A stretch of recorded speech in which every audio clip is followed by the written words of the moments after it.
रथयात्रा द्वंद्व भितर नुआ आशार संचार पुनः विचार आवेदन को ग्रहण कले सुप्रीमकोर्ट। आसंता काली सकाळ 11टारे शुणाणी। रथयात्रा पाई अनुमति देबाकू कोर्ट को अनुरोध कले शंकराचार्य। बीजेपी मुखपात्र भी कले आवेदन। बाट देखाइले बाड़ग्राही। बड़ ठाकुरों बाड़ग्राही कहले समाधान बाट आज्ञामाल पाई सिंहद्वार में लागू 3 रथ। विजय हुंतु श्रीजीव हेले टणा न जाऊ रथ। कहले या द्वारा कार्यकारी हेब कोर्ट का निर्देश और परंपरा हेब रक्षा।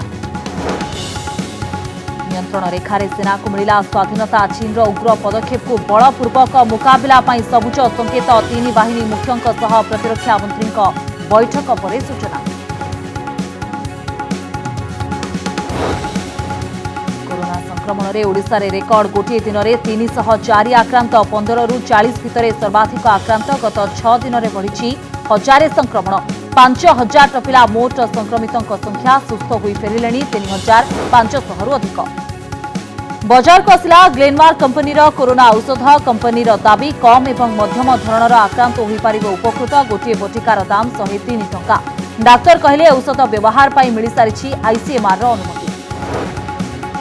महाकाश में महाजागतिक दृश्य। सूर्य को घोड़ाई देला चंद्र। राजस्थान और उत्तर भारतर किछि अंचल में बलय सूर्यपराग। दिन में सृष्टि है रातिर भ्रम। ओडिशार आकाश मेघाच्छन्न रहिबारु देखि हेलानी विरल दृश्य। मालकानगिरी बीजाघाटी में विचित्र दृश्य। भारसाम्य हराई ओलटि पड़ा मद बुझे ट्रक। पुलिस और मद व्यवसायी आसिबा पूर्व लोके बहिनेले पेटी पेटी मद।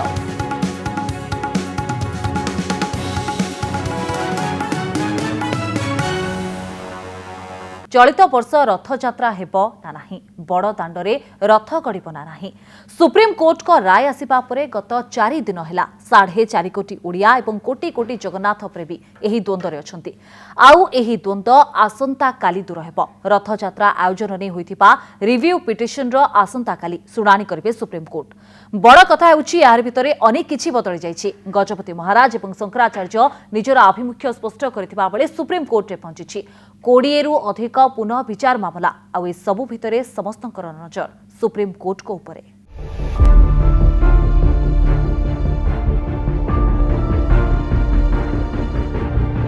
ना द्वंद्व दूर हेउछि ना मनरु आशंका जाउछि। 4 दिन हेला एभली दोदुल्यमान स्थिति रे अछंती कोटी कोटी जगन्नाथ प्रेमी एवं हजार हजार सेवायत। किंतु एही 4 दिन भितरे अनेक किछि बदलिछि। गजपति महाराज को बयान बदली। शंकराचार्य आभिमुख्य स्पष्ट करिसेंती। राजनीतिक गतिविधि चलचंचल होई उठिछि एवं निराशा भितरे एक नुआ आशा संचार होइछि। गुरुवार सुप्रीम कोर्ट को सुप्रीम राय आसिबा परे एवं 4 दिन भितरे 20 ରୁ अधिक रिव्यू पिटिशन दाखल हेबा भितरे समस्तंकर नजर रहिछि सर्वोच्च न्यायालय उपरे। दूर हेब रथयात्रा द्वंद्व। काली पुनः विचार शुणाणी। काली सुप्रीम कोर्ट हेब महाप्रभुंको रथयात्रार शुणाणी। पूर्वाह्न 11टारे शुणाणी करिवे जणिकिया खंडपीठ। 3 नंबर वर्चुअल कोर्ट रे justice S Ravindra Bhatt video conference जरियारे रायर पुनः विचार मामलार शुणाणी करिवे। आउ ए सबु भितरे गोवर्धन पीठर शंकराचार्य सुप्रीम कोर्ट को उद्देश्य रे जो वार्ताटी रखिछंती ताहा बेस गुरुत्व रखुछि। किन्हीं आस्तिक महानुभाव की यह भावना हो सकती है कि अगर इस विभीषिका की दशा में रथ यात्रा की स्वीकृति दी जाए तो श्री जगन्नाथ जी उन्हें क्षमा नहीं करेंगे, लेकिन प्रशस्त परंपरा का विलोप होने पर क्या क्षमा कर देंगे जगन्नाथ जी? माननीय उच्चतम न्यायालय के न्यायाधीश जो मेरे लाडले प्यारे हैं, उन्हें मैं एक अनुरोध करता हूं कि वे प्रशस्त ढंग से निर्णय प्रदान करने का मार्ग प्रशस्त करें। नारायण नारायण। बड़ कथा हेउछि रथयात्रा प्रसंग में सबु किछि जगन्नाथଙ୍କ उपरे छाड़ी देथिबा बीजेपी किंतु पुणी थरे चलचंचल होइछि। पूरा प्रसंग में आग धाड़ी को आसी पुरी लोकसभा क्षेत्रर बीजेपी प्रार्थी संबित पात्र पुनः विचार पाई आवेदन करिसेंती। ट्वीट करी संबित पात्र लिखिछंती समस्त पुनः विचार आवेदन उत्तर प्रभु जगन्नाथ रखिबे। पुरी विधायक जयंत षडंगी राज्यपाल एवं मुख्यमंत्री को चिठी लिखि बिना भक्तरे रथ यात्रार आयोजन करने दिगरे पदक्षेप नेबा पाई मध्य अनुरोध करिसेंती। एबडे राज्य बीजेपी सभापति कहिसंती गजपतिଙ୍କ चिठी अनुसार पदक्षेप नियंतु राज्य सरकार।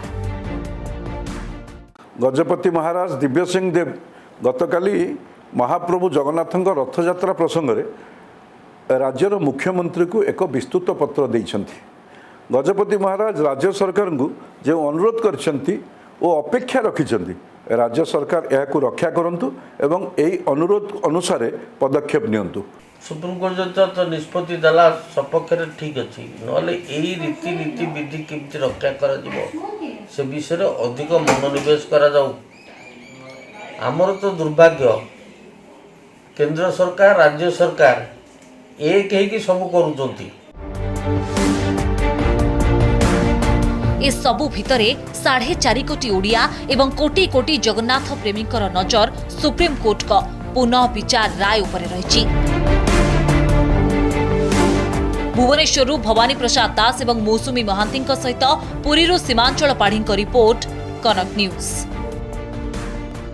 रथयात्रा को नहीं लोकंकर आवेग एवं उत्कंठा बढ़ी बढ़ी चली किंतु अन्यपटे द्वंद्व भी दूर हुई नाही। एहारे भितरे द्वंद्व दूर करबा पई बाट बताइछंती बाड़ग्राही। बड़ ठाकुर बलभद्रଙ୍କ बाड़ग्राही रथयात्रा संपूर्ण बंद न करी बड़ दांड को 3 ठाकुर को आनिबा सहित रथारूढ़ करबा को परामर्श दैछंती। एपरिकी सेठारे भोगराग हेबा सहित नीति संपादन पई मतामत भी आसीछि। रथयात्रा ने आसुथबा मतामत प्रतीकात्मक गुंडीचा यात्रा आड़कू इशारा करुछि। जगन्नाथ परंपरा को रक्षा करके हिंदू सनातन धर्म 4 कोटी हिंदू धर्म किंतु रक्षा करी बर्तमान से समस्ते सहयोग कर महाप्रभु को रथ उपरू नहीं बसई दिया जाए। बाट देखाउछंती बड़ ठाकुरंक बाड़ग्राही। जदि भी सुप्रीम कोर्ट रथयात्रा पई अनुमति न दियंती तेबे लोकंक विश्वास और परंपरा रक्षा पई एपरी बाट देखाइछंती हलधर दास महापात्र। से कहउछंती यथारीति आज्ञामाल पाई 3 रथ सिंह द्वार रे लागंतु। रथ उपर को आसंतु ठाकुर एवं सेनापटा लागि करा जाऊ। रथ उपरे पूजार्चना और भोग लागि करा जाऊ किंतु रथ टणा न जाऊ। रथ सिंह द्वारा आज्ञामाल पाई लागू रथ उपरे महाप्रभु जाई बसंतु। तम कटकणा पूरापूरी जारी रहू। चारिपटाक सील कर दिया जाऊ। कहीं न आसतु महाप्रभु रथ उपर बसंतु। रथ चलो कि न चलो से अलग कथा से रथ उपर आगे बसंतु। महाप्रभु को काम छेड़ी जाऊ। एने महाप्रभु से नहीं बसले सबु प्रकार द्वंद्व सबु प्रकार गंडगोल सबु प्रकार असुविधा सबू आसिक बर्तमान से पहुँचब माने कौन काम ठीक हम ना। एहा द्वारा सुप्रीम कोर्ट को आदेश भी कार्यकारी हेबो एवं परंपरा भी अतुट रहिबो। एपटे सोमवार सुप्रीम कोर्ट को आभिमुख्य उपरे समस्तଙ୍କ नजर रहिछि। अन्यपटे जगन्नाथଙ୍କ बाड़ग्राही जगन्नाथ स्वाई महापात्र कहउछंती रथयात्रा हेले सब किछि ठीक होई जिवो। संसार में अमंगल आम भी अमंगल ओडिशा भी अमंगल ओडिशा भाई भणी भक्त मंडली केबे छाड़बेनी कि क्षमा देवेनी जो रथयात्रा न होए। समस्ते डेली मंदिर को लक्ष लक्ष लोक आसती प्रत्येक दिन मंदिर को लक्ष लक्ष लोक आसती आप देखते किए दर्शन टी करना यही आपण टीवी माध्यम यही रथरे जगन्नाथ आसते भक्त मैंने टीवी माध्यम लोक दर्शन कर से आनंद नियते बहुत खुशी होते। रथयात्रा बंद नहीं सुप्रीम कोर्ट को निर्देश पर अनेक प्रतिक्रियाशील होई उठिछंती। सोमवार पुणी एही मामला रे सुप्रीम कोर्ट सुनानी करिवे। पुरी कैमरा पर्सन पवित्र और सुकांतों सह सीमांचल पाढ़ी रिपोर्ट कनक न्यूज। चीन सेना को निज ढंगरे मुकाबला करबा पई भारतीय सेना को मिली स्वाधीनता। आज प्रतिरक्षा मंत्री राजनाथ सिंह गलवान घाटी विवाद और लद्दाख स्थितिर समीक्षा करिसेंती। ଏହି ଅବସରରେ ଲାଇନ୍ ଅଫ୍ ଆକ୍ଚୁଆଲ କଣ୍ଟ୍ରୋଲ ବା ଏଲ୍ଏସିର ସ୍ଥିତାବସ୍ଥା ବଜାୟ ରଖିବା ପାଇଁ ସେନା ଯାହା ବି କରିପାରିବ ବୋଲି କହିଛନ୍ତି ରାଜନାଥ ସିଂ। ଉଚ୍ଚସ୍ତରୀୟ ବୈଠକରେ ପ୍ରତିରକ୍ଷା ମନ୍ତ୍ରୀ ରାଜନାଥ ସିଂଙ୍କ ସମେତ chief of defence staff general Bipin Rawat 3 ସେନାର ମୁଖ୍ୟଙ୍କ ସହିତ ଆଲୋଚନା କରିଛନ୍ତି। ଆଗାମୀ ସମୟରେ ପରିସ୍ଥିତିକୁ ନଜରରେ ରଖି ସେନା କିପରି ପ୍ରସ୍ତୁତି କରିବ ସେ ନେଇ ଏହି ଉଚ୍ଚସ୍ତରୀୟ ବୈଠକରେ ଆଲୋଚନା ହୋଇଛି। ଏବେ 3 ସେନା ହାଇ ଆଲର୍ଟରେ ରହିଛନ୍ତି। ଭାରତ ଲଦାଖ ସହିତ Arunachal Pradesh Uttarakhand Himachal Pradesh line of actual control सहित समस्त आगुआ पोस्ट गुड़िकरे अतिरिक्त सैन्य बल ठूल कर रूस गस्त पूर्व प्रतिरक्षा मंत्री यह बैठक बेस गुरुत्वपूर्ण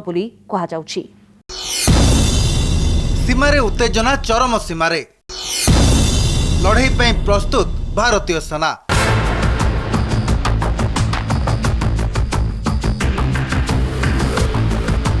गलवान घाटी रे ड्रैगन सेना और भारतीय जवान मध्य लड़ाई पर सीमार उत्तेजना चरम सीमार पहुंची। लाइन ऑफ एक्चुअल कंट्रोल बा एलएसी निकट में बढ़ी सेना मुतयन। उभय भारतीय जवान एवं चाइना जवान मुतयन संख्या आग अपेक्षा बेस वृद्धि पाई। आमर प्रत्येक आर्टिलरी जो आमर अच्छी बफर्स अच्छी आम पाखे जो टैंक अच्छी बहुत उच्च मानर आमर सब अच्छी जोटा चाइना तार निजे तैयारी कर आमर सब हाई क्लास आपन कहे अति sophisticated state of the art weapon system आमर सब अच्छी। तेणु चाइना को मुकाबला चाइना एमती कहीपर चाइनार हूँ तो अधिक थाईपे सब जिन बहुत अधिक किंतु जो युद्ध हम से फ्रंटेज रे चाइना ताठू अधिक उठिक आणिक एम्प्लॉय डिप्लॉय करें से आकाश रे उड़ुछि युद्ध विमान।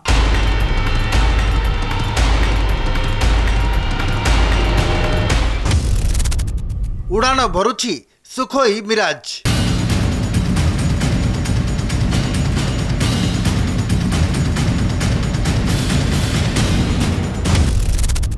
चक्कर मारुछि अपाची।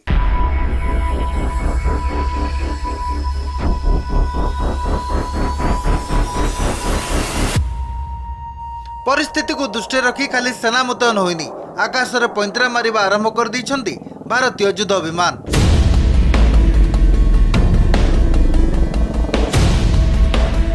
मिराज सुखोई विमानर तुहाकु तुहा उड़ान देखा मिलुछि। उड़ान भरुछन्ती टैंक विध्वस्ती क्षेपणास्त्र। या सहित आपाची हेलिकॉप्टर मध्य आकाश रे चक्कर मारुछन्ती। एथिरु सहजरे अनुमान करा जाई पारे परिस्थिति केते गंभीर रहिछि। So we are aware of what has been deployed. We are monitoring all the deployments and their posture, and we have taken necessary action. And has the IAF been flying combat air patrols? We fly whatever is required in response to any situation. It includes combat air patrol when it's required. In that particular area? Yeah. So it's happened now, you're saying? It has happened whenever it was required. If we find unusual activity, we check it out. We have air defense aircraft deployed. But there's been no incursion from the fighters, if that's what you're asking. ठुलो हेउची भारी युद्धास्त्र। आकाश रे उडुची Apache.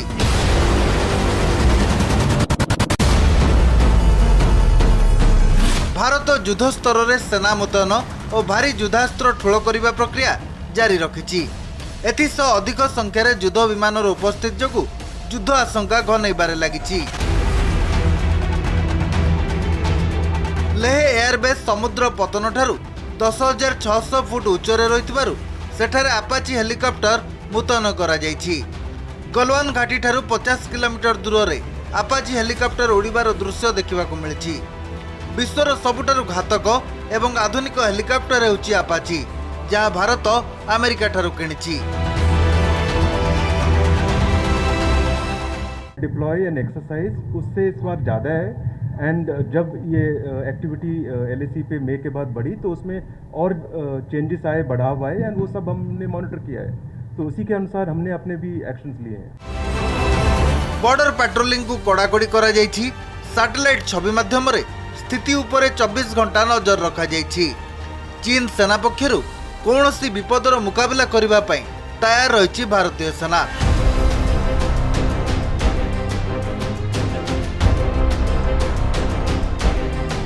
सीमारे Bharat सुरक्षा नीति को बदलाई लड़ुआ युद्ध विमान को प्रस्तुत रखिछि।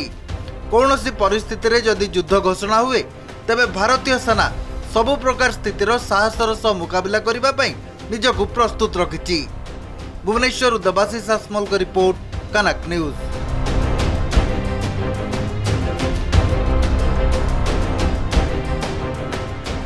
कोरोना भूताणुर उपचार पाई सारा विश्वर विभिन्न देश उद्यम जारी रखिथिबा बेले भारत एक बड़ उपलब्धि हासिल करिछि। भारतीय औषध निर्माता कंपनी ग्लेनमार्क कोरोना रोगर चिकित्सा पाई बाजार को औषध आनिछि। ଏହି ଔଷଧର ନାଁ ରହିଛି ଫାବିଫ୍ଲୁ। कंपनी दावी କରିଛି ଯେ कोरोना भूताणु द्वारा कम किंबा मध्यम धरणर आक्रांत होइथिले ଏହି ଔଷଧ ଖାଇପାରିବେ। ଏହା 88% ଯାଏଁ ଫଳପ୍ରଦ ବୋଲି कंपनी पक्षରୁ କୁହାଯାଇଛି। ଦେଖନ୍ତୁ ଏହି ରିପୋର୍ଟ। ଇଏ ହେଉଛି ସେହି ଔଷଧ ଯାହାର ନାଁ ରହିଛି ଫ୍ୟାବିଫ୍ଲୁ। ଡାକ୍ତରଙ୍କ ପରାମର୍ଶ କ୍ରମେ ଏ ଔଷଧକୁ ଖାଇପାରିବେ କରୋନା ରୋଗୀ।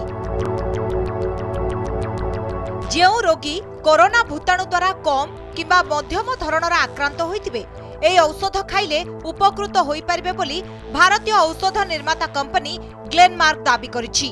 ଜାଣନ୍ତୁ ଏ ଔଷଧର ଦାମ କେତେ ଏବଂ କେମିତି ଖାଇବେ। 200 ମିଲିଗ୍ରାମର ଗୋଟିଏ ଔଷଧର ଦାମ ହେଉଛି 103 ଟଙ୍କା। ଗୋଟିଏ ଷ୍ଟ୍ରିପ୍ରେ 34ଟି ବଟିକା ରହୁଛି ଯାହାର ମୂଲ୍ୟ 3500 ଟଙ୍କା। ପ୍ରଥମ ଦିନରେ 1800 ମିଲିଗ୍ରାମର ଔଷଧ 2 ଥର ଖାଇବାକୁ ପଡ଼ିବ। ଏହାପରେ 800 ମିଲିଗ୍ରାମ ଯାଏ 14 ଦିନ ଯାଏ ଖାଇବାକୁ ପଡ଼ିବ। जापान ताकू तैयारी करिछि आउ ताकू जेतेबेले माने कोरोना पेशेंट को देहरे फेविपिराविर देकी देखिछंती जो माने सीरियस रोगी अछंती तांको भाइरस नंबर कमी जाउची लक्षण कमी जाउची से माने भलो होउचंती। सरकार याकू कोन करिसंती जे स्टॉट बोली गोटे कंपनी अछि जे कि तैयारी करिछि भारत रे और ग्लेनमार्क को हमर आईसीएमआर दायित्व देइछंती या क्लिनिकल ट्रायल करिया पे। क्लिनिकल ट्रायल एते फेज 3 रे अछि। ग्लेनमार्क कहूछि जो मन को दिया जाइछि जोंटा कि आईसीएमआर सुपरवाइज करूछि जे लाभ होउछि बहुत सेति पई आईसीएमआर को रेकमेंड करूछि फेविपिराविर को यूज करा जाउ काहे कि नै बहुत कॉस्टली मेडिसिन नुह आपको आम इंडिया रे यूज करि परिबो जेहेतु लाभ बहुत अच्छी और साइड इफेक्ट पार्श्व प्रतिक्रिया बहुत बेसी नाही तेणु आईसीएमआर रेकमेंड करूछि आपको व्यवहार करिया पे और जोंटा कि व्यवहार करिबा आरंभ हे गलानी एबे। मुंबईर ए ग्लेनमार्क कंपनीर औषध फैबिफ्लू को ड्रग कंट्रोल जेनेराल को अनुमति मिलिथिबा बेले एहार बिक्री को मध्य सबुज संकेत मिली सारिछि। एही औषधर व्यावहारिक परीक्षण परे कंपनी कहिछि औषध 88% जाए फलप्रद होई परिबो। जेतेबेले कोरोना आरंभ होला जापान रे सेमाने कोन कले ट्रायल करके देखिले आमे याको कोरोना पे व्यवहार करि परिबो कि जेतेबेले जापान रे देखिले लाभ होउछि तेणु सेमाने रेकमेंड कले ट्रीटमेंट भी करछन जापान रे सेही तथ्य को नै कि इंडिया रे आमे आरंभ करतिलु क्लिनिकल ट्रायल आमे भी देखिलु आम रोगी मान को लाभ होउछि तेणु आमे व्यवहार करूछु। भारत रे धीरे धीरे कोरोना रोगी संख्या बढ़ुवा बेले रोगी मृत्यु संख्या भी बढ़ुछि। आ एभली एक घड़ी संधि मुहूर्त रे कोरोनार एभली एक उपचार बेस सहायक हेबो बोली आशा करा जाउछि। ब्यूरो रिपोर्ट कनक न्यूज। भारतर सबु अंचल यह दृश्यमान होइछि। भारतर राजस्थान हरियाणा आदि अंचल में बलय पराग देखा देइछि। राजस्थान हरियाणा रे जो बलय सूर्य पराग देखा देइथिला ताहा 55 सेकेंड पर्यंत देखा देइथिला। सूर्य को प्रथमे चंद्र धीरे धीरे घोड़ाइबा आरंभ कला। प्राय 12टा पाखापाखि समय बलय सूर्य पराग राजस्थान एवं हरियाणा रे देखिबाक मिलिथिला। ओडिसा रे 10टा 20 रु आरंभ होई दिन 2टा 30 मिनिट रे शेष होइछि किंतु जेहेतु आकाश मेघुआ रहिला तेणु भुवनेश्वर समेत बहु अंचल रे पराग देखिबा संभवपर होई नथिला। 60% पाखापाखि सूर्य घोड़ाई जाइथिबारु अन्य दिन अपेक्षा आज टिके अंधारुआ रहिथिला।